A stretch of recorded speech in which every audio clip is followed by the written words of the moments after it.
Welcome to the Sourcing Hero podcast, produced by Una, a group purchasing organization that empowers sourcing heroes, and Art of Procurement, the world's largest procurement podcast network. I'm your host, Kelly Barner.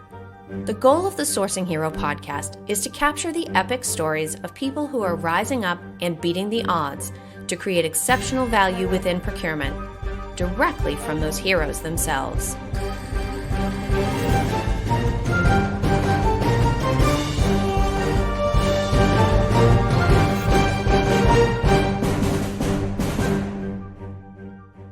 Today, my guest here on the Sourcing Hero podcast is Greg White. Greg has decades worth of supply chain experience, operationally, as well as from an investment perspective. You've likely seen and heard him on Supply Chain Now's live streams and webinars, and he never pulls a punch.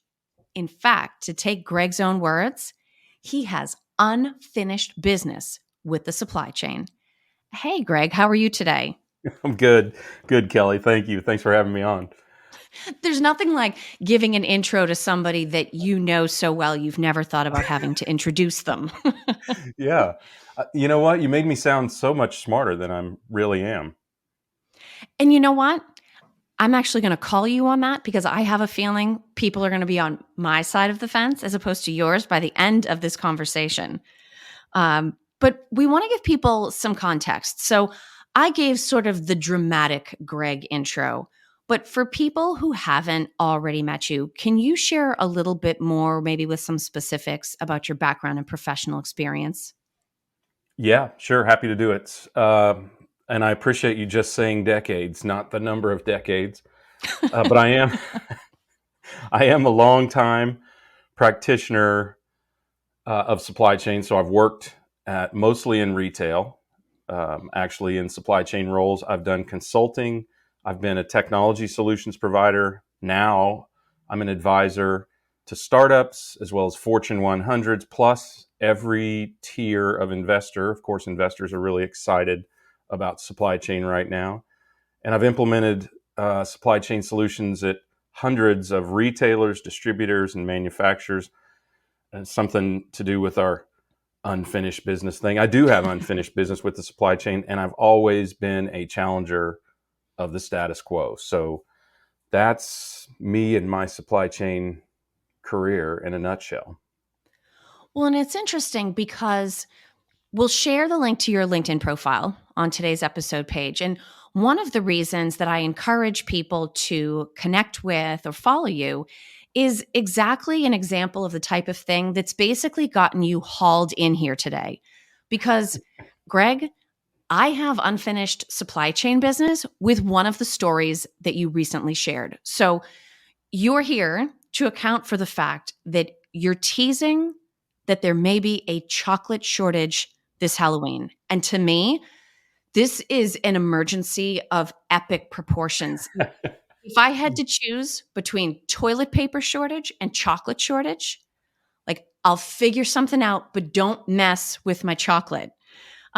So you recently shared on LinkedIn a news story talking about the fact that Hershey's has actually warned that there may be a shortage of Reese's products this Halloween. First of all, is this seriously true? It is true. And in fact, it's respondent to the fact that they had difficulty fulfilling the requirements, the demand for chocolate during the Easter holiday, which is one of the highest peaks of demand for candy companies. And the article that you're referring to is about how their management, particularly their CEO, is responding to try to, one, warn the public, and two, alleviate the possibility that they have the same difficulties or possibly even worse difficulties as they had during the Easter holiday. So it's very real, unfortunately, Kelly. And I happen to agree with you in terms of the magnitude of the situation. There is no substitute for chocolate.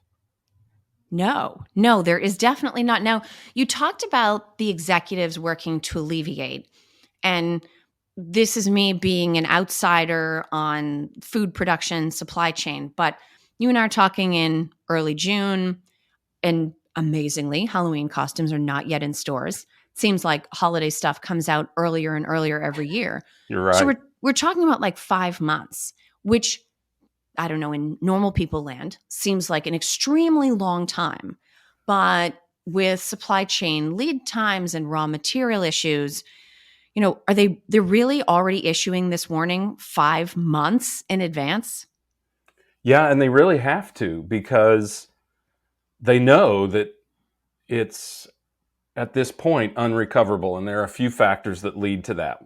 One is, well, they're the ones that are operational are production capacity, storage, distribution, fulfillment capability, and ingredients, and that's a big one. All of which are really brought on by labor or the shortage thereof. In supply chain, a labor shortage isn't new like it is around the world.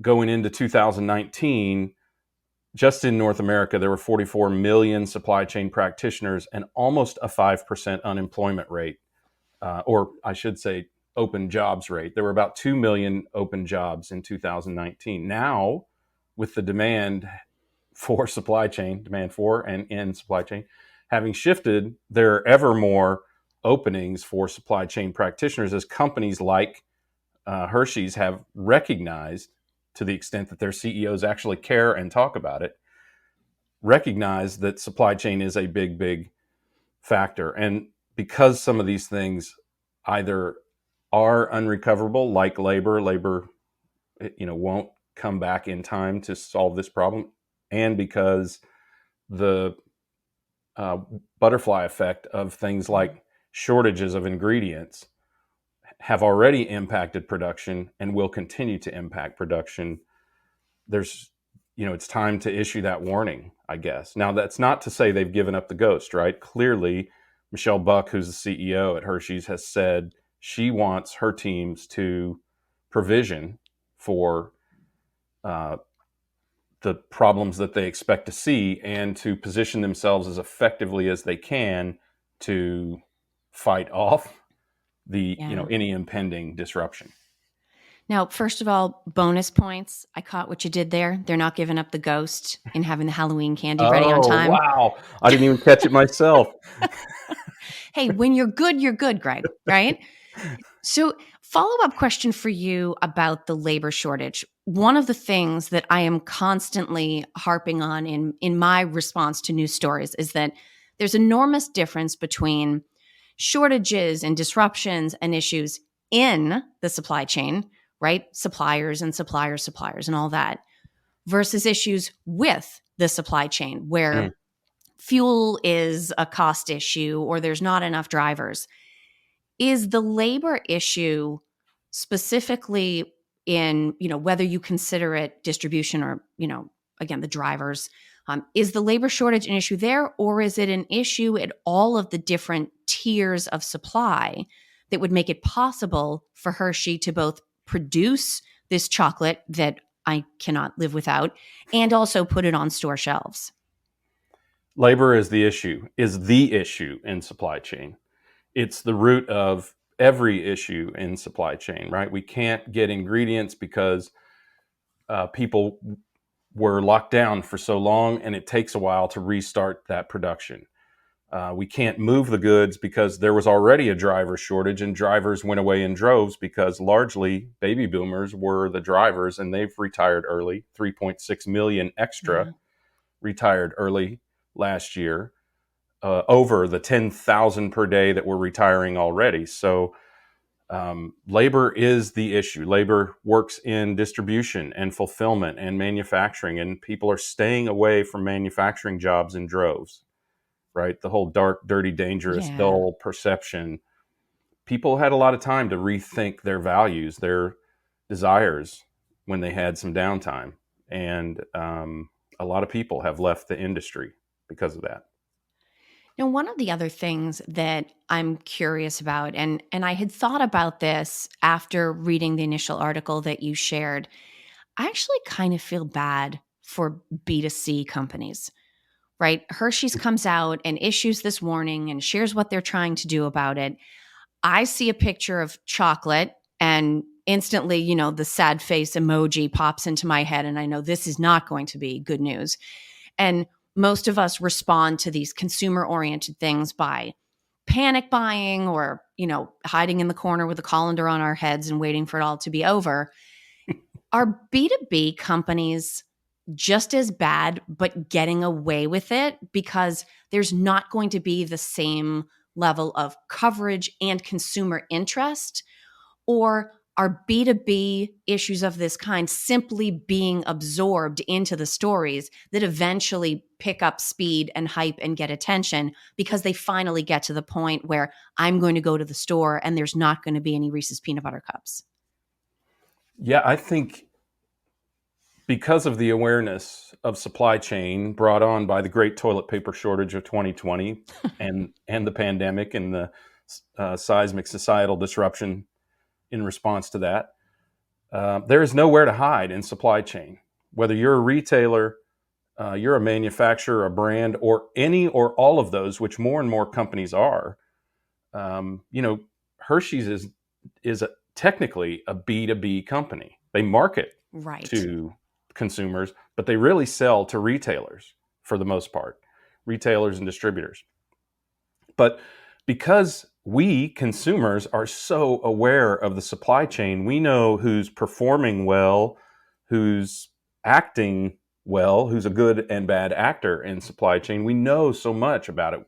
Transparency has been forced into supply chain because of the awareness of the consumer. And there's really no one except down in the very, very deep depths. I mean, and since we're talking about sourcing, by the way, there are could be 6 or 7 tiers of suppliers, both direct materials, indirect materials, raw materials, and even in some cases mining or farming or whatever else, right? Depending on the product.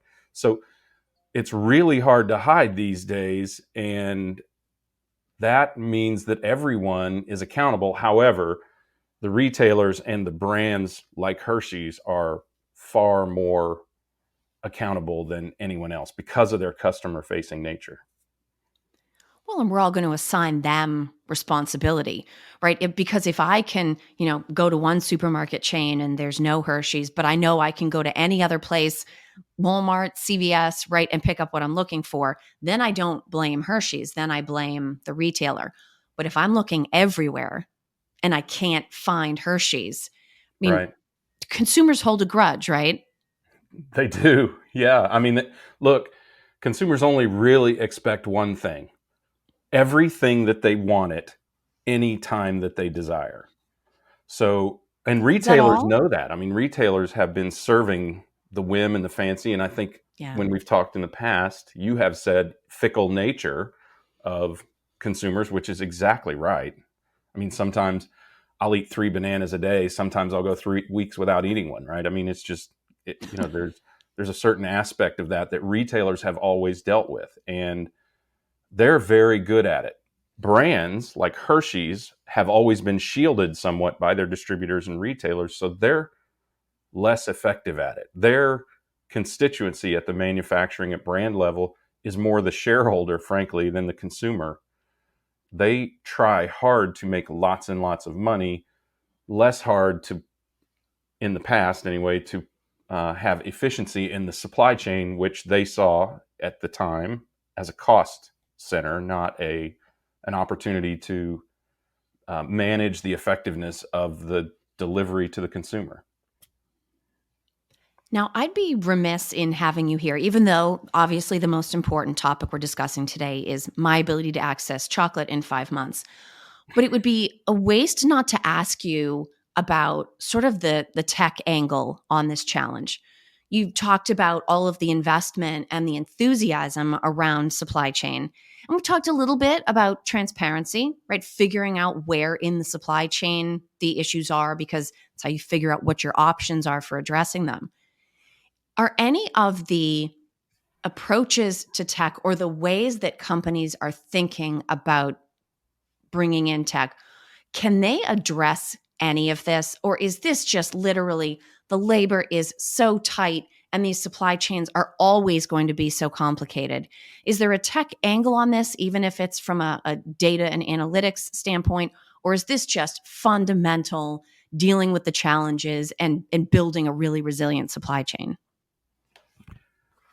It's very much labor focused, like we talked about earlier, but there is a ton of slack in the supply chain, particularly at the manufacturing level, because their gross margins and net margins are so high. They haven't been as diligent at creating resiliency in their supply chain as retailers have. Just to give you an example, a retailer will make maybe 3 to 5% net margin, a distributor somewhere near 0 to 3% net margin, and manufacturers routinely make double-digit net margins, anywhere from 9 to 20 plus percent. Again, because they're serving the shareholder at a greater level than they're serving the consumer. And because they have such huge margins, they haven't had to instill the efficiency, the effectiveness in their supply chains that retailers and distributors have.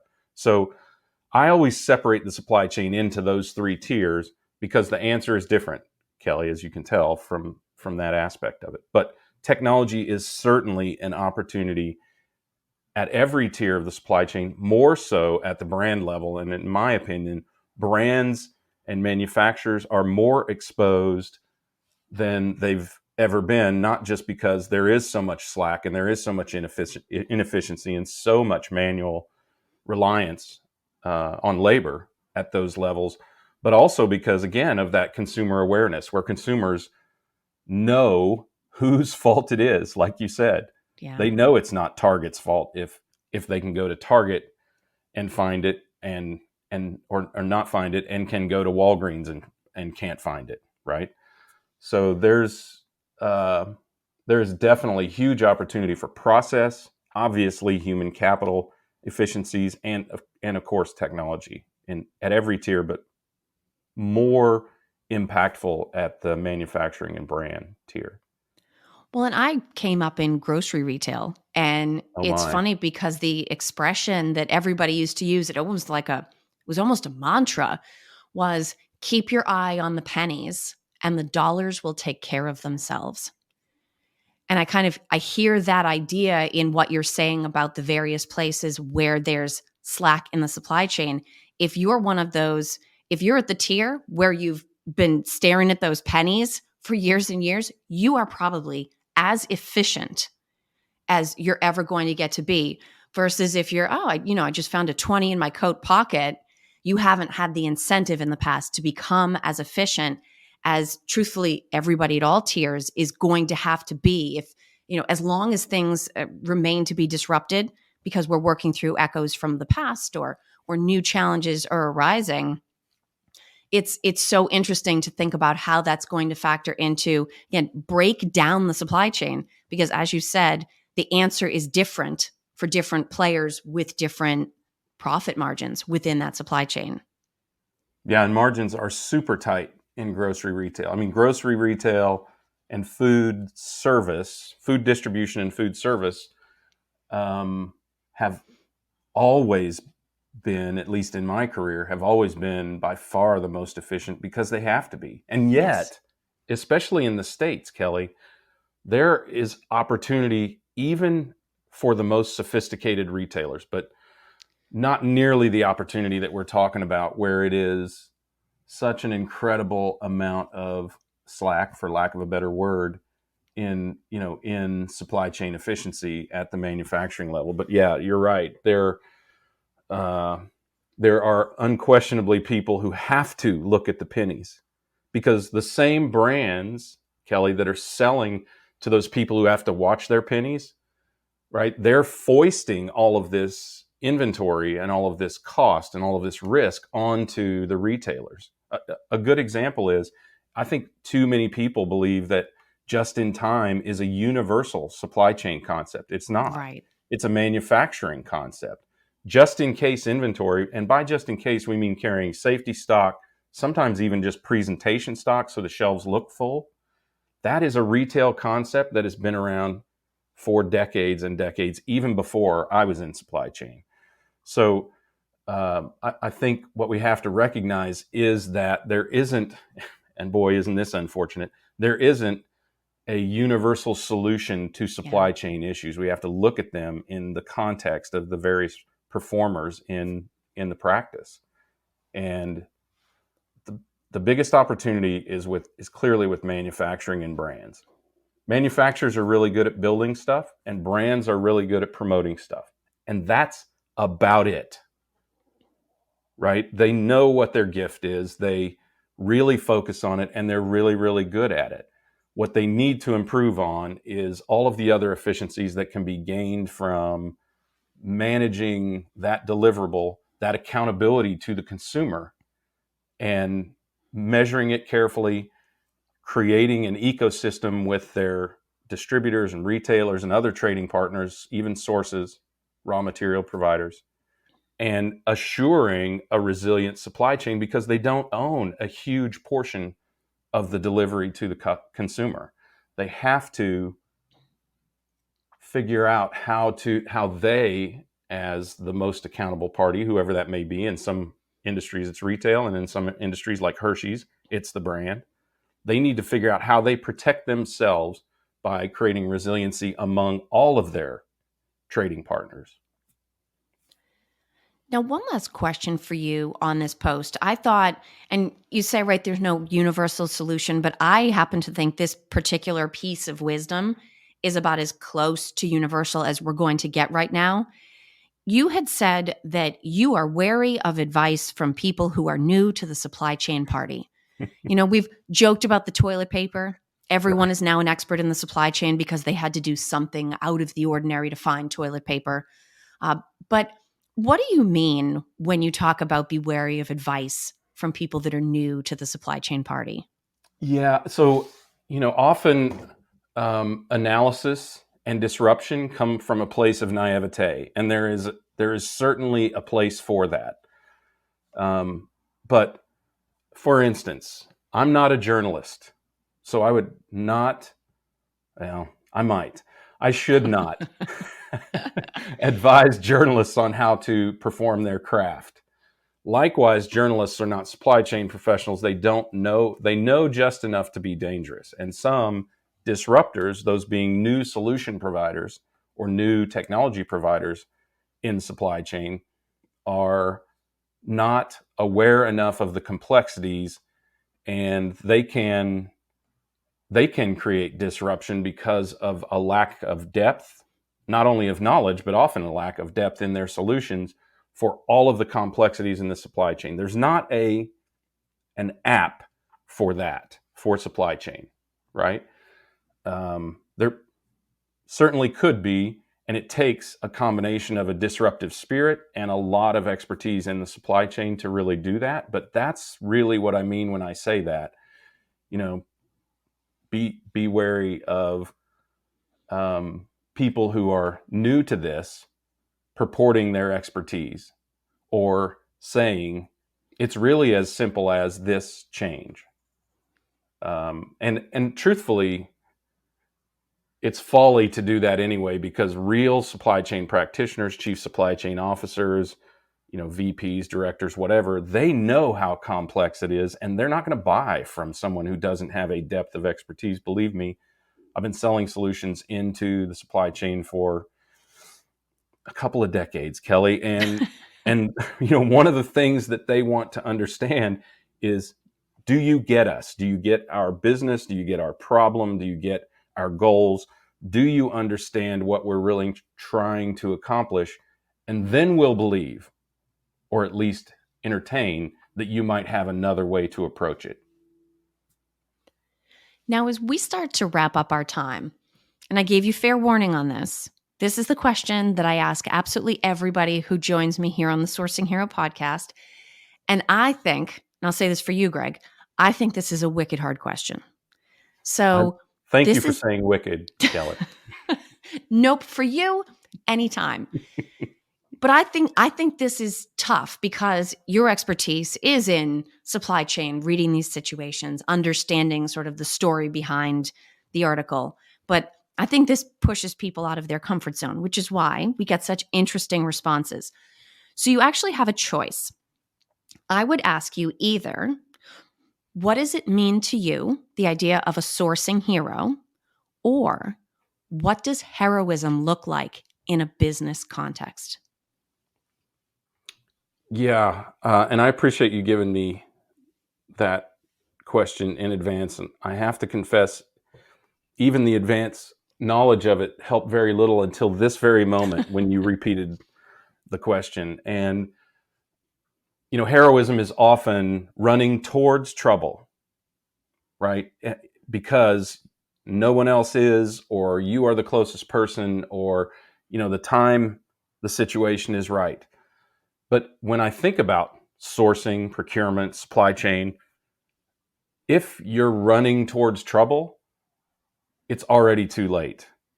What I think of when I think of a sourcing hero, or even heroism in business generally, is someone who foresees, works hard to foresee and preempt fires, right? Mike Griswold from Gartner loves to say, and I completely agree, that in supply chain for too long, we have rewarded the arsonist.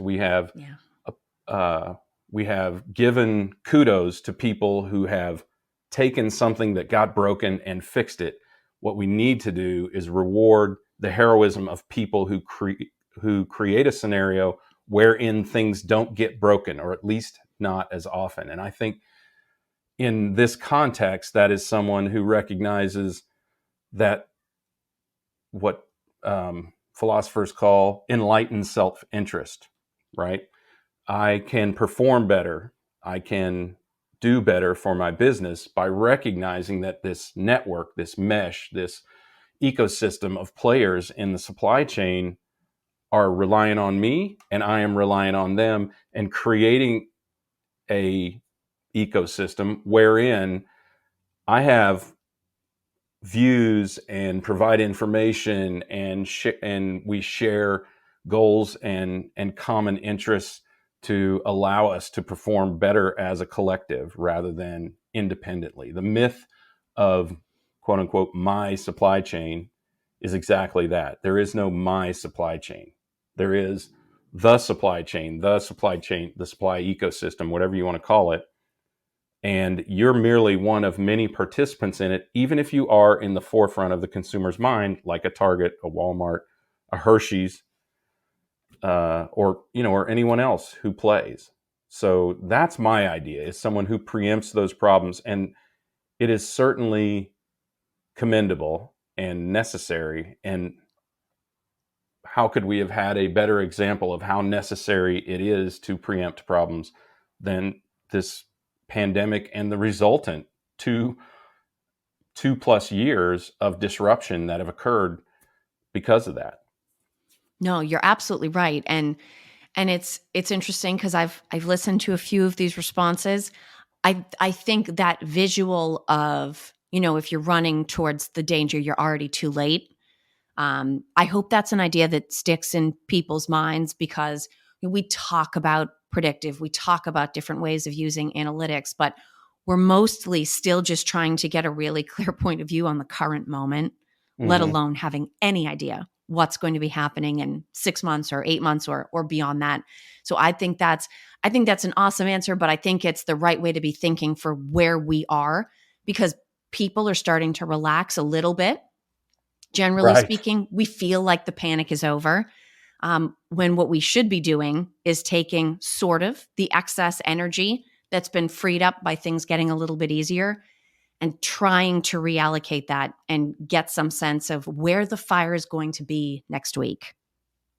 Amen to that. If there's anything that we know, there is always disruption in the supply chain. Look, the difference isn't that there is more disruption in the supply chain. There was one more disruption. It was huge, right? Enormous, unpredictable, all of those things. But the only difference since that is the awareness of uh, consumers, of the broader collective of humans, seeing the disruptions. Because before, in supply chain, nobody really cared about supply chain. In fact, if you ever wanted to end a discussion at a cocktail party, all you had to do was say, I'm in supply chain. People would quickly turn away. Now people want to understand, I think, and because they understand the impact for sure, they want to understand more about it. So I think you have to recognize that the only thing that has changed is the awareness. Ships have run aground before. The Suez Canal has been blocked before. We've had freezes in the South that caused enormous raw materials and direct materials disruptions in the supply chain. But now we're aware of it because we care and because we see through the supply chain to those different players and aspects that impact the end goal, which is the delivery to whoever consumes or utilizes the product. Well, Greg, I'm grateful to you being here, alarming though this story is. I'm glad you were here to sort of break it down for us. If people are listening in and would like to see other content that you share or get your perspective on things, or maybe they want to invite you to a cocktail party where supply chain people are welcome, right? That's Right. always a possibility. What is the best way for them to get in touch? LinkedIn is always the best way. Greg White, Supply Chain Now is probably the easiest way to find me. I think that I do my best to respond to my messages there fairly efficiently, but know that they come in pretty fast and furious. But yeah, I'd be happy to talk to folks. Well, Greg, thank you so much for being with me on the Sourcing Hero podcast. Thank you very much, Kelly. Appreciate it. Good work. Thank you for listening to this episode of the Sourcing Hero podcast. Join us again next time for more true stories of sourcing and business heroism performed by your colleagues and peers. Look for the Sourcing Hero wherever you get your podcasts, and don't forget to subscribe. Finally, don't forget, sourcing heroism is taking place all around us every day. Keep your eyes open and you're bound to see it. Until next time, I'm your host, Kelly Barner. Stay well, and always remember that you can be a hero too.